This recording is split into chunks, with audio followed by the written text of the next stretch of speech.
The life sciences industry is heading into 2026 with rapid innovation, tighter regulation, and more selective capital reshaping how companies operate. Biotech, medtech, diagnostics, and pharma organizations are rethinking strategy as scientific breakthroughs and business models advance together. Here are 5 trends shaping life sciences in 2026.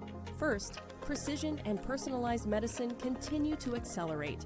Advances in genomics and companion diagnostics are enabling more targeted therapies, pushing companies to strengthen data infrastructure and diagnostic partnerships. Second, clinical development is evolving rapidly.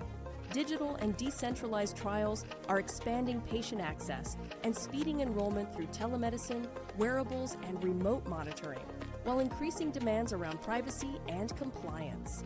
Third, manufacturing pressures are intensifying. Advanced therapies like cell and gene treatments require specialized facilities, resilient supply chains, and more flexible biomanufacturing models. Fourth, commercial models are shifting toward value-based contracting. Payers increasingly expect real-world evidence, driving the need for stronger outcomes data and post-market insight. And finally, regulatory scrutiny around AI is increasing. Expectations for validation, bias testing, and ongoing monitoring are rising across devices and diagnostics. Life sciences leaders that align innovation with operational readiness and regulatory foresight will be best positioned to succeed in 2026. Learn more at bpm.com.